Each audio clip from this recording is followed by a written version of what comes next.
आइए देखते हैं बिहार शिक्षक भर्ती से कुछ महत्वपूर्ण क्वेश्चन जो मॉक टेस्ट नंबर 11।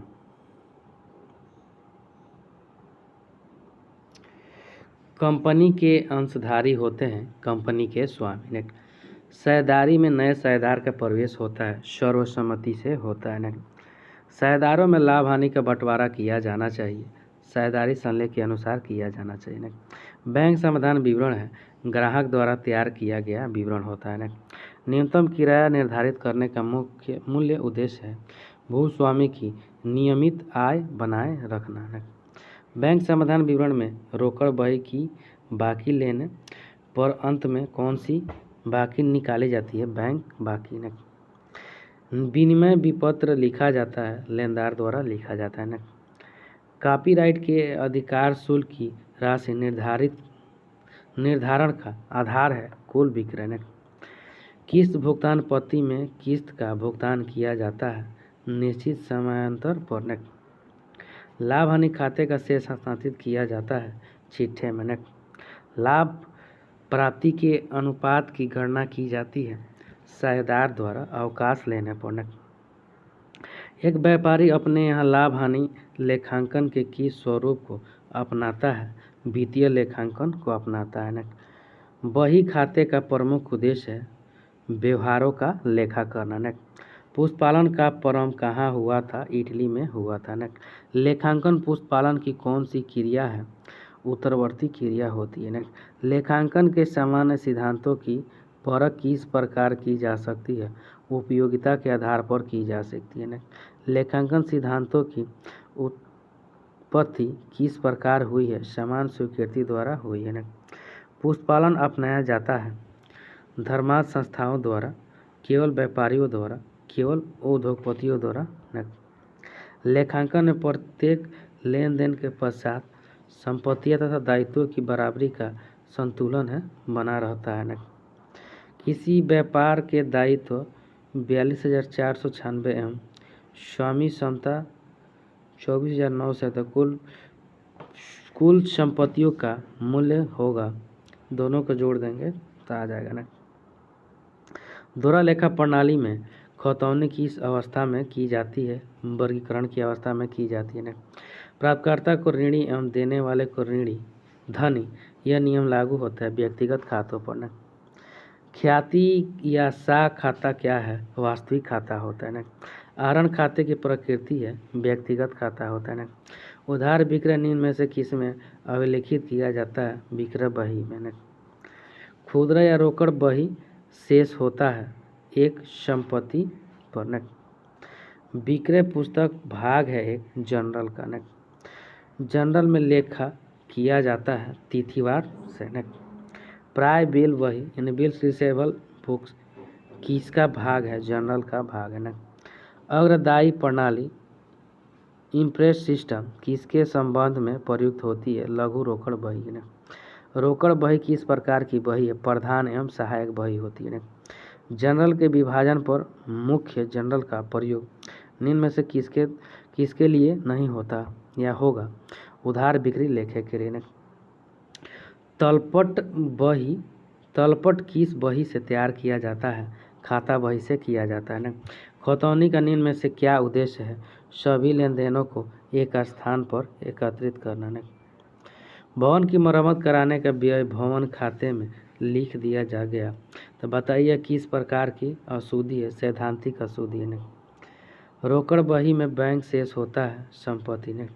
तलपट के डेबिट पक्ष में लिखा जाता है प्राय विपत्र खाता। निम्न में से कौन सी अशुद्धि तलपट से ज्ञात हो जाती है? खाते में गलत राशि को से खतौनी। अवकाश के खाते में 530 रुपये की एक प्रविष्टि 350 रुपये के रूप में नाम की गई, यह अशुद्धि है लिपिकीय असंबंधी है। भारत में institute of chartered accountants of India ने लेखांकन मानक बोर्ड का गठन कब हुआ? अप्रैल 1977 में। भारत में प्रथम लेखांकन प्रमाप कब घोषित किया गया? नवंबर 1979 में। लेखांकन प्रमापों की आवश्यकता किस कारण से हुई?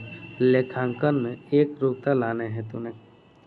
स्कंद के मूल्यांकन के संबंध में लेखांकन प्रमाप है लेखांकन प्रमाप 2 ने बंधक ऋण दिखाया जाता है चीटे के दायित्व पक्ष में। लेखांकन प्रमापों की प्रकृति है अनुशंसनात्मक है। ह्रास लेखांकन मानक निम्न में से किस पर लागू होता है? मशीनरी पर। लेखांकन प्रमाप 10 लागू होता है भवन पर। लेखांकन मानक 10 के अनुसार अस्थायी संपत्तियों का आशय है उत्पादन एवं सेवा उद्देश्य हेतु रखी गई संपत्तियां। लेखांकन मानक रहतिये का मूल्यांकन लागू होता है सामग्री एवं फालतू पुर्जों पर।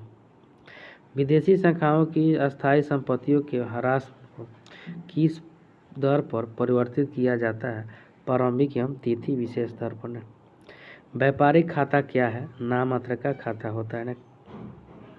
व्यापार खाते का शेष दर्शाता है कुल लाभ अथवा हानि को।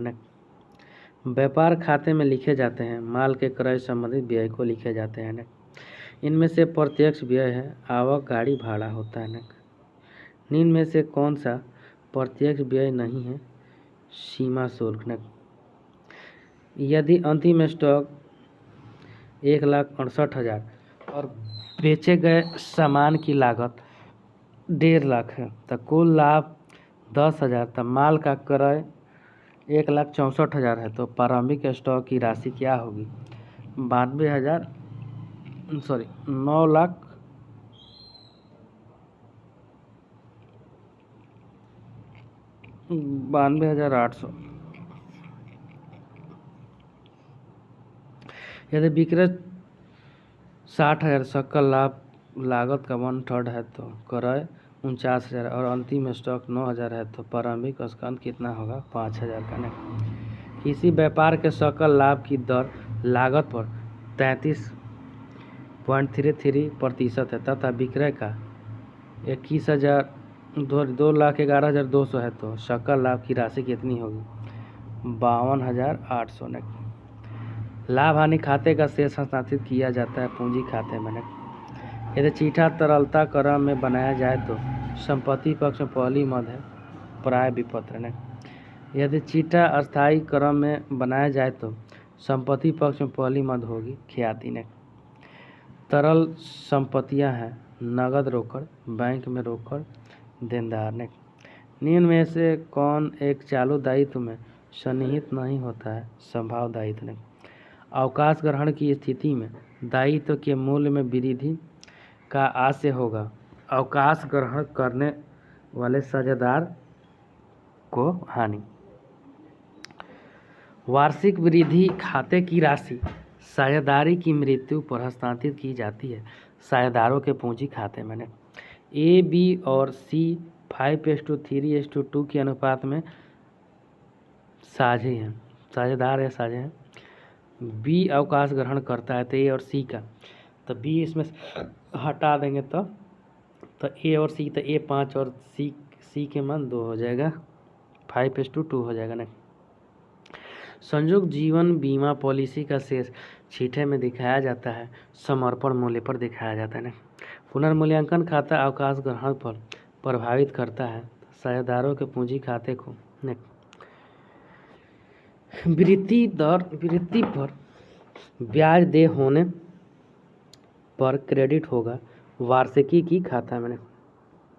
पुनर्मूल्यांकन से लाभ पूंजी खाते में बांटा जाता है लाभ विभाजन के अनुपात में।